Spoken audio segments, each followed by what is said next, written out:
J'ai l'esprit collectif. Moi, je suis né dans un milieu communiste assez pauvre. J'ai pas été élevé comme ça, hein. J'ai été élevé par le football. Je suis passé du football au théâtre. C'est une aventure collective. Figure incontournable de la chanson française, Marc Lavoine célèbre le 40e anniversaire de son tube Elle a les yeux revolver. Pour en priver avec, le chanteur se confie sur l'amour du public, les lieux qui ont marqué sa carrière et ses retrouvailles émouvantes avec Catherine Ringer.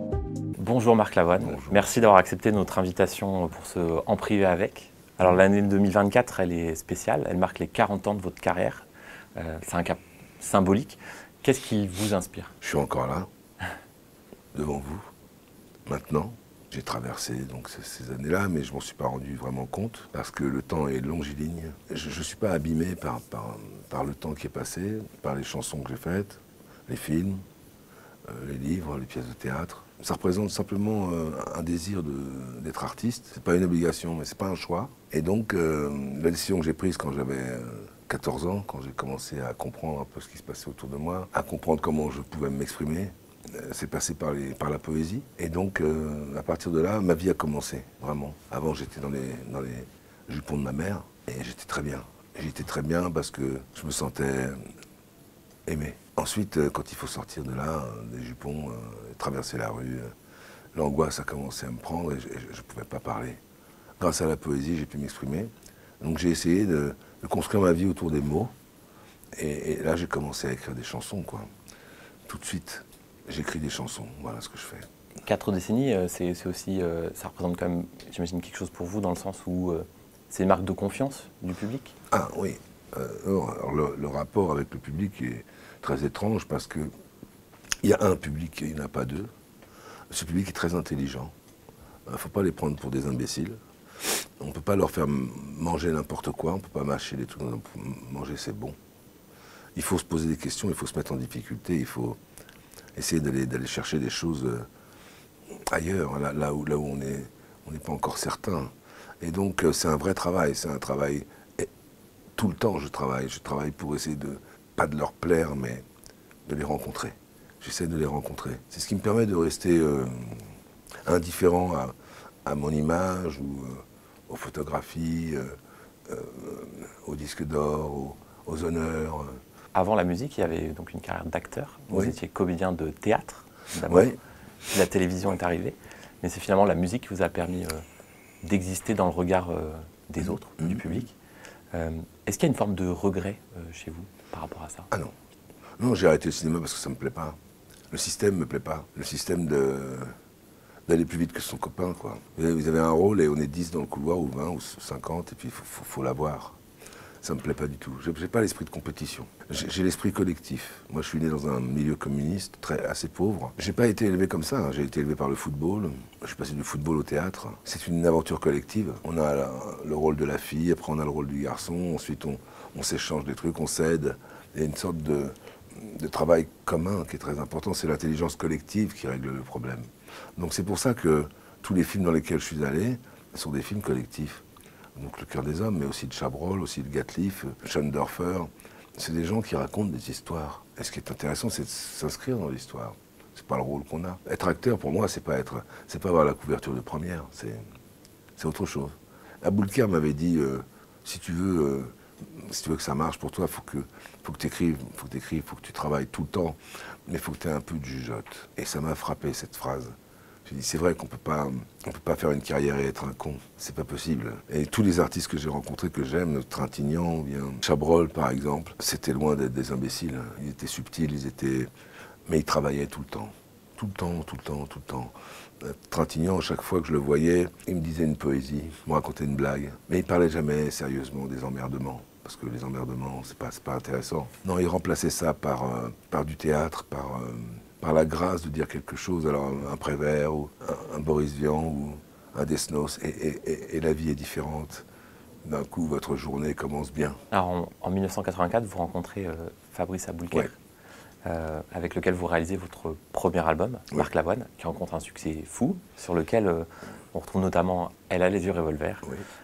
Elle a une place à part, cette chanson, dans votre cœur? Oui, bien sûr, parce que avant il y avait eu 2 chansons, Pour une begin avec toi, et puis là, d'un coup, c'est un carrefour où tout est possible.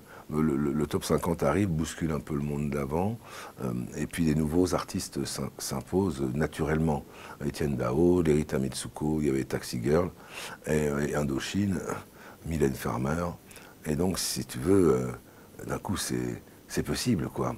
Et puis chacun avec des chansons différentes, on arrive à s'imposer. C'est un peu la révolution, si tu veux. Et donc, cette chanson m'a causé des problèmes, mais elle m'a surtout donné beaucoup de joie. Elle m'a fait rencontrer les gens. Pour la première fois, je rencontrais les gens de façon frontale. C'était boucherie centrale, allez-y, c'est là. Et je me retrouvais avec des gens qui étaient merveilleux. Et c'est toujours... ce qui est fou, c'est qu'elle n'a pas vieilli, la chanson. Elle est restée avec les gens de cet âge-là. Les gens qui ont 60 ans aujourd'hui, qui l'écoutaient avant, sont toujours, quand ils l'écoutent, ils oublient qu'ils ont vieilli. Et les jeunes filles ou les jeunes garçons qui sont dans le public sont très jeunes. Ils n'étaient pas nés. Ouais. Et donc ça vous a amené à un autre public, en fait? Alors, Les Yeux Revolver, ça m'a ouvert tout, quoi. Ça m'a ouvert la télévision, parce que le titre marchait, il n'était pas encore diffusé à la télé, qu'il était déjà en train de courir, de partir, de gambader. Et donc c'était génial. Donc je suis arrivé à la télé, c'est Jacques Martin qui m'a accueilli. Et alors Jacques Martin, quoi. C'était l'école des fans, tout ça.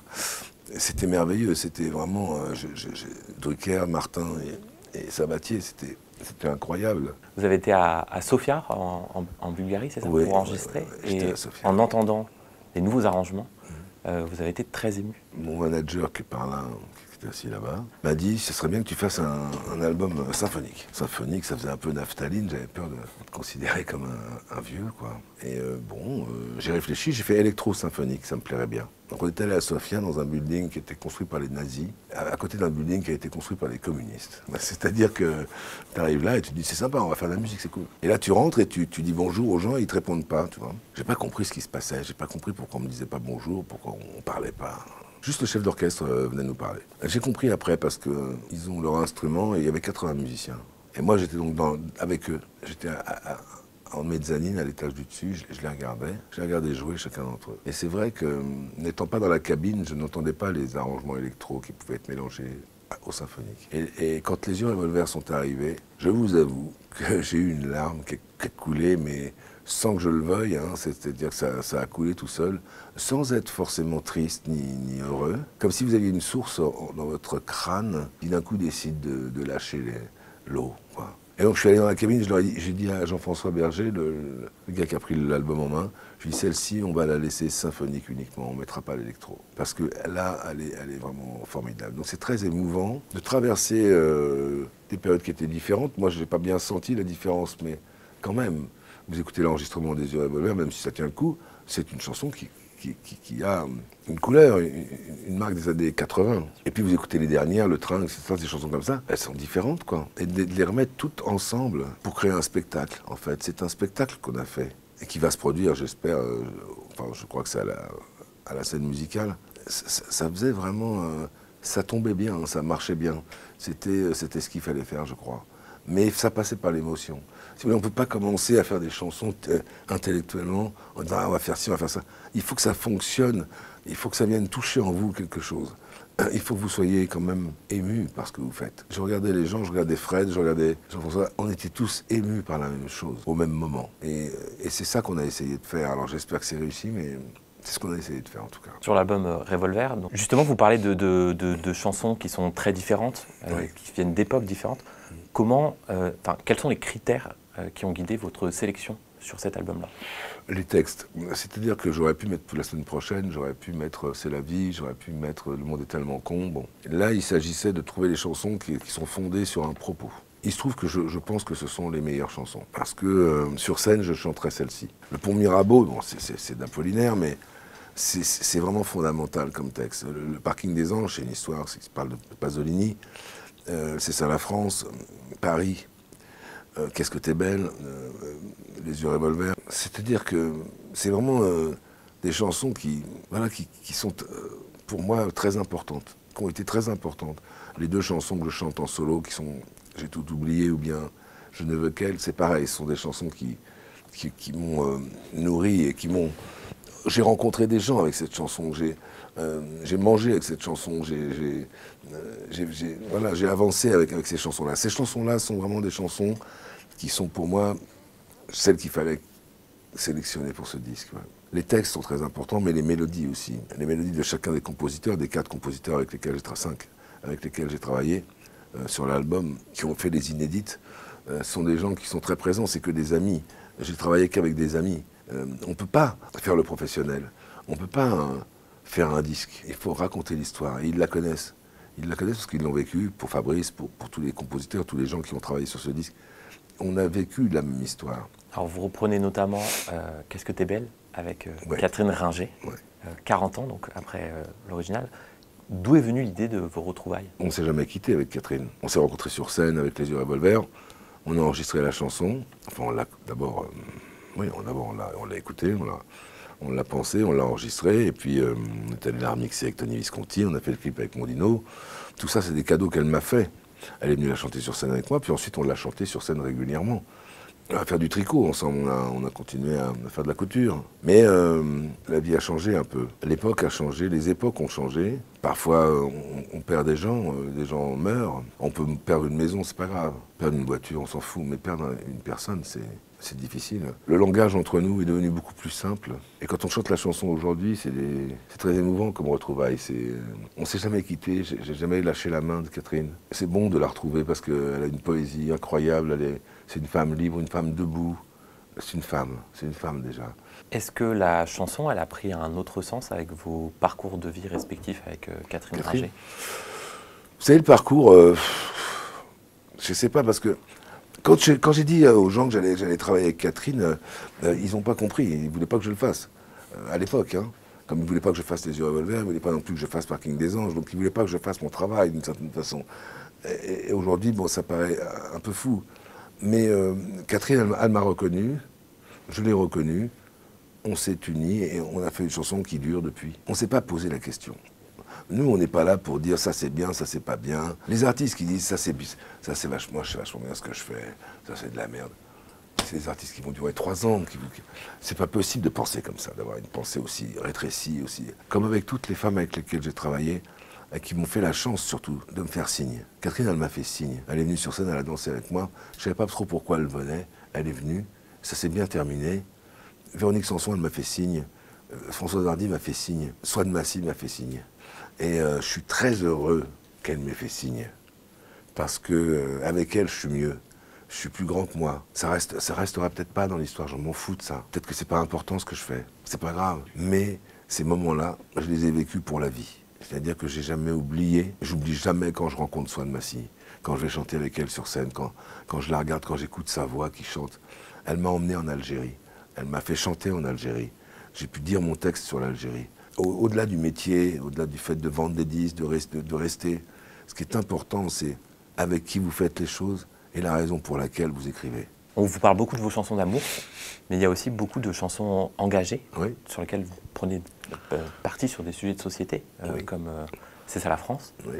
ou le titre inédit Le Protocole, Oui. qu'il y a sur l'album. Qu'est-ce qui vous révolte aujourd'hui, en fait? Alors, c'est des chansons dégagées, enfin, engagées, bien sûr, parce que mes parents étaient communistes, c'est ça, donc j'ai un point de vue, mais c'est pas des chansons qui disent résiste, fais ça, fais ci. C'est pas des chansons qui sont ni militantes, ni donneuses de leçons, ni qui indexent, qui montrent pas les gens du doigt, parce qu'on est responsable des choses qui nous arrivent quand même. C'est important pour moi de montrer, d'écrire des chansons comme ça, mais qu'elles restent des chansons d'amour. Il y a plein d'amour dans ces chansons-là. Paris, par exemple, c'est une chanson sur le contre-champ de Paris. J'avais fait le clip dans ce sens-là. Et quand Swan Massy l'a chanté, d'un coup, il n'y a plus besoin de dire de quelque chose, parce que voilà, ça veut dire ce que ça veut dire, vous comprenez. C'est vrai que ma tante était mariée avec un Algérien, etc. Donc, évidemment, cet homme est mort le dernier jour de la guerre. Il a écrit des lettres à Lou qui sont des poésies d'amour, mais il a écrit des choses très importantes et fondamentales pour notre pensée à nous. C'est ça la France. Quand quelqu'un dit à la télévision que l'équipe de France ne ressemble pas à la France, je dis, bah, c'est marrant, moi je trouve qu'elle ressemble à la France. Donc je dis qu'elle ressemble à la France. Et puis je fais le clip vidéo avec Bergère dans ce sens-là. Je crois que c'est pour ça que les chansons tiennent. Une chanson qui dirait un truc beaucoup plus à la mode sur le moment, Il faut les rendre intemporelles. C'est la poésie qui rend les choses intemporelles. Donc ça rend même la mort acceptable. C'est peut-être pour ça que ces chansons-là, j'aime les faire. J'aime bien montrer que, quand même, je ne suis pas un abruti, que je regarde la vie, je la vois, je l'aperçois. Vous savez, je ne suis pas gentil pour être gentil. Je peux être vraiment dur avec quelqu'un qui est méchant, un con.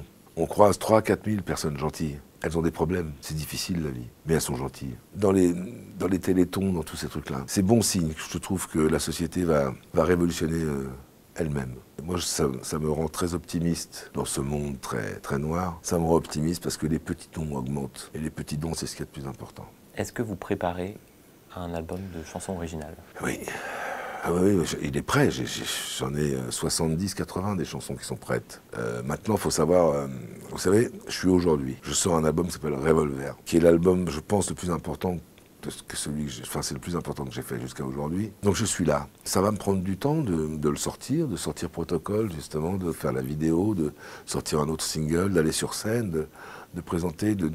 C'est pour ça que je suis là. Je suis là avec vous parce que j'ai envie d'en parler, j'ai envie que les gens sachent que c'est un album important et que s'ils l'aiment, il faut qu'ils me le montrent. Et dans ce cas-là, je pourrais aller plus loin et passer à un album suivant. Donc vous avez encore l'inspiration aujourd'hui? Oui, c'est terrible, hein? Mais c'est super. Bah écoute, oui. Ok, super. Eh ben, merci beaucoup. Merci. Merci Marc.